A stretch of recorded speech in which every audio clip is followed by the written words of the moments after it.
नमस्कार दोस्तों, स्वागत है आपका एक बार फिर से आज की बड़ी और ताजा खबरों में। सभी खबरें सेलेक्टेड और काम की वहीं पहली बड़ी खबर। देश में कोरोना संक्रमित मरीजों की संख्या 37,000 के पार। अब तक 1218 लोगों की मौत हो चुकी है। दरअसल दोस्तों, हम आपको बताने जा रहे हैं कि देश में कोरोना संक्रमित मरीजों की संख्या 37,000 के पार हो गई है। केंद्रीय स्वास्थ्य मंत्रालय द्वारा जारी आंकड़ों के मुताबिक देश में कोविड-19 से मरने वालों की संख्या बढ़कर 1218 हो गई है। वहीं कुल संक्रमितों की संख्या बढ़कर 37,336 हो गई है। 26,167 एक्टिव केस हैं, जबकि 9,990 लोग ठीक हुए हैं और वो डिस्चार्ज होकर अपने घर पहुंच चुके हैं। वहीं अगली बड़ी खबर, रेड जोन में आने वालों को नहीं मिलेगी कोई राहत। 17 मई तक करना होगा सोशल डिस्टेंसिंग का पालन। दरअसल दोस्तों, आपको बता दें कि देश भर में कोरोना वायरस का संकट गहराता जा रहा है। इसके देखते हुए केंद्रीय गृह मंत्रालय ने 17 मई तक के लिए लॉकडाउन बढ़ा दिया है। संक्रमण के बढ़ते प्रसार को देखते हुए स्वास्थ्य मंत्रालय ने देश के सभी जिलों को 3 कैटेगरी में बांट दिया है: रेड जोन, ऑरेंज जोन और ग्रीन जोन। गृह मंत्रालय के आदेश के मुताबिक रेड जोन में शामिल जिलों को किसी भी तरह की छूट नहीं दी जाएगी। केंद्र सरकार द्वारा संशोधित लिस्ट में देश के सभी बड़े मेट्रो शहरों दिल्ली, मुंबई, चेन्नई, कोलकाता, हैदराबाद, बेंगलुरु और अहमदाबाद को रेड जोन में रखा गया है। वहीं अगली बड़ी खबर, ग्रीन जोन में आने वाले जिलों में खुलेंगी शराब की दुकानें, 2 गज की दूरी होगी जरूरी। दरअसल दोस्तों, आपको बता दें कि देश में कोरोना वायरस के प्रसार को देखते हुए लॉकडाउन को फिर से बढ़ाकर 4 मई से 17 मई तक कर दिया गया है। इस अवधि में सामान्य गतिविधियों को लेकर नई गाइडलाइंस भी जारी की गई। हालांकि यह सिर्फ सीमित क्षेत्रों में ही लागू किया जाएगा। इसके मद्देनजर गृह मंत्रालय द्वारा शराब की दुकानों के साथ ही पान की दुकानों को खोलने के लिए दिशा निर्देश जारी किए गए हैं। इसमें कहा गया है कि शराब की दुकानों और पान की दुकानों को एक दूसरे से न्यूनतम 6 फीट की दूरी सुनिश्चित करते हुए ग्रीन जोन में कार्य करने की अनुमति दी जाएगी और यह सुनिश्चित करना होगा कि दुकान पर एक बार में 5 से अधिक व्यक्ति मौजूद न हो। वहीं अगली बड़ी खबर, प्रवासी मजदूरों को वापस भेजने के लिए ठाकरे सरकार ने बनाई रणनीति। दरअसल दोस्तों, आपको बता दें कि केंद्र की ओर से देश के अलग अलग भागों में लॉकडाउन की वजह से फंसे मजदूरों, पर्यटकों, छात्रों और तीर्थयात्रियों को निकालने के लिए रणनीति बनाई गई है। नीति में सबसे ज्यादा राहत महाराष्ट्र की ठाकरे सरकार को मिली है। ठाकरे सरकार अब ऐसे तमाम लोगों को उनके गृह राज्य भेजने के लिए रणनीति बना रही है और तमाम इंतजाम कर रही है। प्रवासी मजदूरों को उनके गृह राज्य भेजने से ठाकरे सरकार को दूसरी राहत ये मिलेगी कि वो इतने सारे लोगों के खान पान की जिम्मेदारी से मुक्त हो जाएंगे। लाखों लोगों की भूख मिटाने का इंतजाम सरकार के लिए मुश्किल हो रहा है। हालांकि 14 अप्रैल को इस बांद्रा इलाके में बड़ी तादाद में लोगों की भीड़ उमड़ी थी, तो उसके बाद ठाकरे ने प्रवासी मजदूरों से अपील की है कि वे चिंता ना करें, सरकार उनकी देखभाल करेगी। इस अपील के बावजूद भी कई मजदूरों को अपना और अपने परिवार का पेट भरने के लिए संघर्ष करना पड़ रहा था। हजारों की तादाद में मजदूर पैदल ही अपने राज्यों के लिए निकल पड़े क्योंकि ट्रेनें नहीं चल रही थीं। वहीं अगली बड़ी खबर, घर बुलाने के लिए यूपी की कोशिश तेज। जानिए कैसे अपने राज्य, शहर या गाँव का मूवमेंट पास पा सकते हैं। दरअसल दोस्तों, आपको बता दें कि कोरोना संक्रमण को फैलने से रोकने के लिए लॉकडाउन को महीना भर से ज्यादा बीत चुका है। परिवहन और आवागमन के साधन बंद होने के चलते देश में विभिन्न हिस्सों में प्रवासी मजदूर, कामगार, छात्र और टूरिस्ट अभी भी फंसे हुए हैं। ऐसे में गृह मंत्रालय का ताजा आदेश उन लोगों के लिए राहत की खबर लेकर आया है जो अपने राज्यों की ओर रुख करना चाहते हैं। राज्यों और केंद्र शासित प्रदेशों में फंसे लोगों को निकालने के लिए अंतर्राज्यीय यात्रा की सुविधा को लेकर निर्देश दिए गए हैं। गृह मंत्रालय की ओर से जारी गाइडलाइंस के बाद राज्य अपने निवासियों को निकालने के लिए दूसरे राज्यों से संपर्क कर रहे हैं। उत्तर प्रदेश के निवासियों से कहा गया है कि वो जिस जिले में हैं वहीं रहें, वहां के नजदीक क्वारंटाइन सेंटर में जाकर अपना पूरा ब्यौरा दर्ज कराएं। प्रदेश सरकार की ओर से राज्यों के नोडल अफसर इस ब्यौरे को जुटाकर उन्हें निकालने की कार्य योजना में शामिल करेंगे। इस व्यवस्था में उन्हीं लोगों को वापस लाया जाएगा जो स्वास्थ्य की दृष्टि से ठीक होंगे। वहीं अगली बड़ी खबर, ट्रेन से जाने वाले मजदूरों को नहीं खरीदना होगा टिकट, राज्य सरकारों से होगी वसूली। दरअसल दोस्तों, आपको बता दें कि कोविड महामारी के कारण लागू देशव्यापी लॉकडाउन के कारण देश भर में जहां तहां फंसे प्रवासी मजदूरों को ट्रेन से उनके गृह राज्यों तक पहुंचाने का किराया रेलवे राज्य सरकारों से वसूलेगा।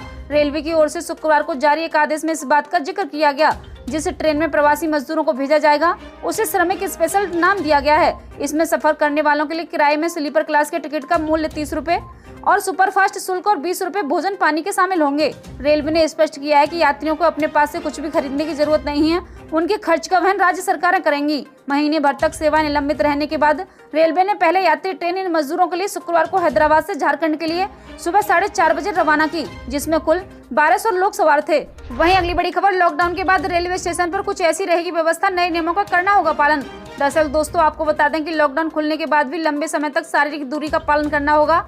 इसके लिए रेलवे ने खाका तैयार करना शुरू कर दिया है और यात्रियों के लिए नए नियम भी बनाए जा रहे हैं।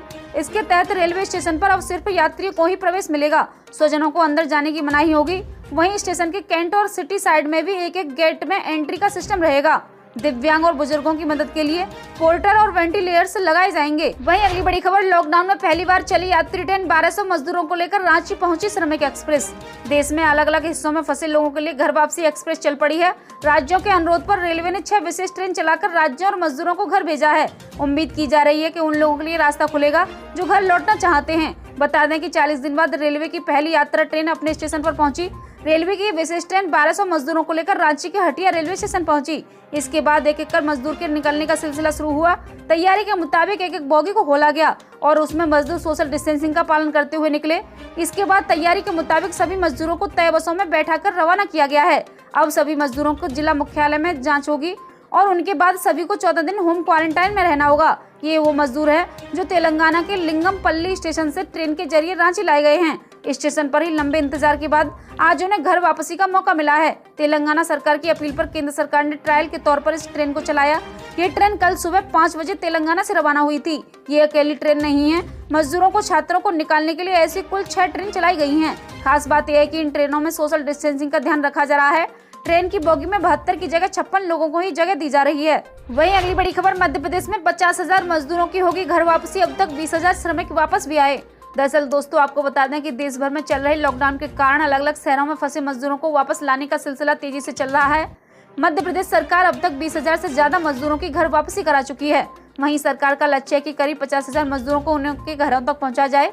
मजदूरों को फंसे अन्य राज्यों के मजदूरों को उनके गृह जिलों तक भेजने की व्यवस्था की गई है। वहीं आपको बता दें कि भोपाल में फंसे उत्तर प्रदेश के मजदूरों को मजदूर दिवस के मौके पर मध्य प्रदेश और यूपी सरकार ने संयुक्त प्रयासों से बड़ी राहत मिली है। यहां फंसे करीब 80 मजदूरों को पूरी मेडिकल जांच के बाद उत्तर प्रदेश के लिए रवाना कर दिया गया। लॉकडाउन के कारण इनका काम धंधा बंद हो चुका था, जिसके कारण 40 दिनों से काफी परेशानियों का सामना इन मजदूरों को करना पड़ रहा था।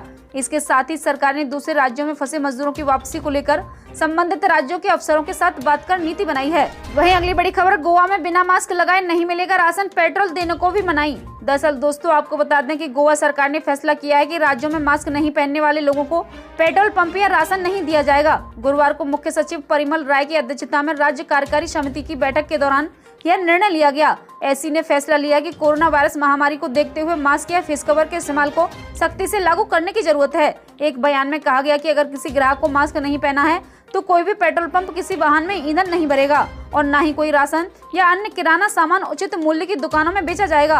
उन्होंने आगे कहा कि इसे सक्षम करने के लिए राज्य को एक अभियान शुरू करना चाहिए। No mask no petrol, no mask no ration. समिति के नागरिक आपूर्ति निदेशक को पेट्रोल पंपों और उचित मूल्य की दुकानों तक इस अभियान को पहुंचने को कहा गया है। वहीं अगली बड़ी खबर, गरीबों पर भारी कोरोना महामारी, 1.5 अरब लोगों की रोजी रोटी पर संकट, चाहिए होंगे 90 अरब डॉलर। दरअसल दोस्तों, आपको बता दें कि कोरोना वायरस ने जितनी बुरी तरह से दुनिया को अपने शिकंजे में जकड़ा है, उससे जल्द छुटकारा पाना कठिन लगता है। वहीं दूसरी तरफ इसकी वजह से हुए लॉकडाउन ने देशों की आर्थिक कमर तोड़ दी है।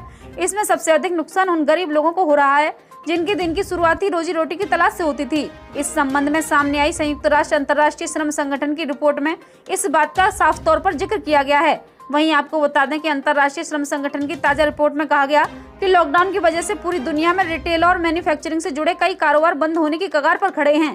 इसकी वजह से दुनिया भर में 1.6 अरब श्रमिकों की रोजी रोटी पर संकट के बादल मंडरा रहे हैं।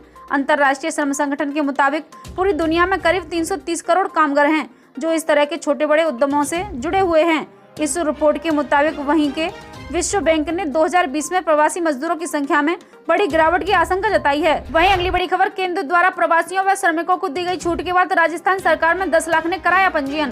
दरअसल दोस्तों, आपको बता दें केंद्र सरकार द्वारा प्रवासियों श्रमिकों की सुविधा के लिए दी गई छूट के बाद राजस्थान सरकार में करीब 10 लाख लोगों ने आने के गंतव्य स्थान से जाने के लिए रजिस्ट्रेशन कराया है। इसमें से अधिकांश राजस्थान आने वाले हैं। इन लोगों की सुविधा के लिए मुख्यमंत्री अशोक गहलोत ने लंबी दूरी की ट्रेन चलाने का आग्रह किया है। गहलोत ने देर रात अधिकारियों के साथ बैठक में बाहर से आने वाले प्रवासियों व श्रमिकों के लिए क्वारंटीन एवं आइसोलेशन की व्यवस्था करने के निर्देश दिए हैं। उन्होंने आर्थिक गतिविधियों को लेकर भी रणनीति बनाने के लिए कहा है। वहीं अगली बड़ी खबर, दिल्ली गुरुग्राम बॉर्डर पर आज से सख्ती, प्रशासन का आदेश, आरोग्य सेतु ऐप होना जरूरी, रैपिड टेस्ट भी होगा। दरअसल दोस्तों, आपको बता दें कि कोरोना वायरस का बढ़ता प्रकोप देखते हुए दिल्ली गुरुग्राम क्रॉस बॉर्डर पर 1 मई सुबह से 10 बजे से सख्ती पहले से और ज्यादा बढ़ा दी गई थी। फरीदाबाद के बाद गुरुग्राम बॉर्डर को सील करने का फैसला लिया गया, लेकिन आवश्यक सेवाओं की आवाजाही की अनुमति है। आवश्यक वस्तुओं सेवाओं को कुछ सरकारी कार्यालयों और आवाजाही के पास वाले वाहनों की आवाजाही में छूट दी जाएगी। गुरुग्राम प्रशासन के मुताबिक अगर कोई गुरुग्राम आना चाहता है तो सीमा क्रॉस करते वक्त उसके पास आरोग्य सेतु ऐप होना जरूरी है और उनका रैपिड टेस्ट भी किया जाएगा। गुरुग्राम के डीएम अमित खत्री के आदेश के मुताबिक कोरोना को बढ़ने से रोकने के लिए जनहित में ऐसे उपाय करना अनिवार्य है, इसलिए गुरुग्राम बॉर्डर पर कम से कम लोगों को पार करने की अनुमति दी जाएगी। आदेश में कहा गया कि जो जहां काम करता है वहीं रहने की व्यवस्था कर ले। वहीं अगली बड़ी खबर, 2022 तक जारी रह सकती है कोरोना वायरस की महामारी। दरअसल दोस्तों आपको बता दें कि विशेषज्ञों के एक समूह के अनुसार कोरोना वायरस महामारी 2 साल तक चलने की संभावना है और इसे तब तक नियंत्रित नहीं किया जा सकता जब तक कि दुनिया की आबादी को 2/3 भाग इम्यून नहीं हो जाता। Centre for infectious disease research एवं पॉलिसी की रिपोर्ट के अनुसार जो लोग बीमार नहीं दिखाई देते हैं उनमें वायरस फैलने की क्षमता के कारण वायरस नियंत्रित करने के लिए इन्फ्लुएंजा से भी अधिक कठिन हो सकता है। मिनेसोटा विश्वविद्यालय की रिपोर्ट के अनुसार वास्तव में लक्षण दिखाई देने से पहले से अधिक लोग संक्रमित हो सकते हैं। देश में कोरोना के प्रसार को कम करने के लिए दुनिया भर के अरबों लोग लॉकडाउन में जी रहे हैं, लेकिन सरकारें अब सावधानी पूर्वक व्यवसाय और सार्वजनिक स्थानों को फिर से खोलने की अनुमति देने लगी हैं। इसके बावजूद कोरोना वायरस 2022 तक रहने की उम्मीद है। वहीं अगली बड़ी खबर, मुंबई में सीएम उद्धव ठाकरे के घर मातोश्री के बाहर तैनात 3 पुलिसकर्मी कोरोना पॉजिटिव। दरअसल दोस्तों आपको बता दें कि मुंबई में मातोश्री के बाहर तैनात 3 पुलिसकर्मी कोरोना पॉजिटिव पाए गए। महाराष्ट्र के मुख्यमंत्री उद्धव ठाकरे का पूरा परिवार मातोश्री में रहता है। महाराष्ट्र में कोरोना के अब तक 11,500 से ज्यादा केस हो चुके हैं। महाराष्ट्र देश में इस जानलेवा वायरस से सबसे ज्यादा प्रभावित राज्य है। वहीं अगली बड़ी खबर, सीआरपीएफ के 68 और जवान कोरोना पॉजिटिव, दिल्ली के सभी जिले रेड जोन में। दरअसल दोस्तों आपको बता दें कि सीआरपीएफ के 68 और जवानों का कोरोना वायरस टेस्ट पॉजिटिव आया। सभी जवान पूर्वी दिल्ली में एक बटालियन के कैंप से जुड़े हैं। इस बटालियन में पॉजिटिव मामलों की कुल संख्या 122 हो गई है और सीआरपीएफ में कोरोना के मामलों की संख्या 127 है, जिसमें से एक जवान ठीक भी हो चुका है और एक की मौत हो चुकी है। दिल्ली के स्वास्थ्य मंत्री ने शनिवार को सुबह बताया कि दिल्ली के सभी जिले रेड जोन के अंदर आते हैं। जिन जिलों में 10 से ज्यादा हैं वे रेड जोन घोषित किए गए हैं। उन्होंने बताया कि केंद्रीय मंत्रालय की ओर से रेड जोन में जो छूट दी गई है वो सब दिल्ली में लागू होगी। दिल्ली 17 मई तक रेड जोन में ही रहेगी। वहीं अगली बड़ी खबर, डाउनलोड कर लीजिए आरोग्य सेतु ऐप, ट्रेन और फ्लाइट में यात्रा के लिए हो सकता है अनिवार्य। दरअसल दोस्तों आपको बता दें कि गृह मंत्रालय ने कोरोना वायरस रोकथाम के लिए पूरे देश में लॉकडाउन 17 मई तक बढ़ाने का फैसला किया है, लेकिन इस बीच केंद्र और राज्य सरकार लॉकडाउन खत्म होने के बाद की रणनीति पर काम कर रही है। इस बीच यात्रा से लेकर सार्वजनिक स्थानों में प्रवेश के लिए आरोग्य सेतु ऐप आपके लिए अनिवार्य हो सकता है। रेल मंत्रालय के सूत्रों का कहना है कि लॉकडाउन के बाद सबसे बड़ी चुनौती ये होगी कि यात्रा के दौरान लोगों के बीच कोरोना वायरस संक्रमण न फैले। हालांकि रेल मंत्रालय ट्रेन में सोशल डिस्टेंसिंग समेत सुरक्षा के अन्य बिंदुओं पर विचार कर रहा है, लेकिन साथ ही रेलवे स्टेशन में प्रवेश कर रहे हर व्यक्ति के स्वस्थ होने की गारंटी लेना मुश्किल है। यही समस्याएं एयरपोर्ट में भी हैं। एयरपोर्ट और एयरलाइंस इस बात को लेकर चिंतित है कि कैसे हर यात्री के कोरोना वायरस मुक्त होने को सुनिश्चित किया जाए। रेल मंत्रालय के एक अधिकारी ने बताया, यात्रा के दौरान आरोग्य सेतु ऐप मोबाइल में रखना अनिवार्य किया जा सकता है। हालांकि इस प्रस्ताव पर केंद्र सरकार ने अभी मंजूरी नहीं दी है। वहीं मौसम अपडेट, अगले 24 घंटों के दौरान संभावित मौसम। अगले 24 घंटों के दौरान उत्तर प्रदेश के कई तराई क्षेत्रों में, बिहार, मणिपुर, मिजोरम, त्रिपुरा, मेघालय, उपमहाली, पश्चिम बंगाल और सिक्किम में हल्की से मध्यम बारिश के साथ कुछ स्थानों पर भारी वर्षा के आसार हैं। हिमाचल प्रदेश, उत्तराखंड, केरल, तटीय और आंतरिक कर्नाटक, मध्य महाराष्ट्र, उत्तरी उड़ीसा और शेष पूर्वोत्तर भारत में 1 या 2 जगहों पर हल्की से मध्यम बारिश हो सकती है। अंडमान व निकोबार द्वीप समूह पर मध्यम से भारी बारिश की आशंका है। जम्मू कश्मीर, लद्दाख, राजस्थान, तटीय आंध्र प्रदेश, आंतरिक तमिलनाडु में 1-2 स्थानों पर धूल भरी आंधी के साथ हल्की बारिश हो सकती है। ये थी अब तक की बड़ी खबरें। कृपया वीडियो को लाइक करें, शेयर करें, सब्सक्राइब करें। जल्दी मिलते हैं बड़ी अपडेट के साथ, तब तक के लिए धन्यवाद।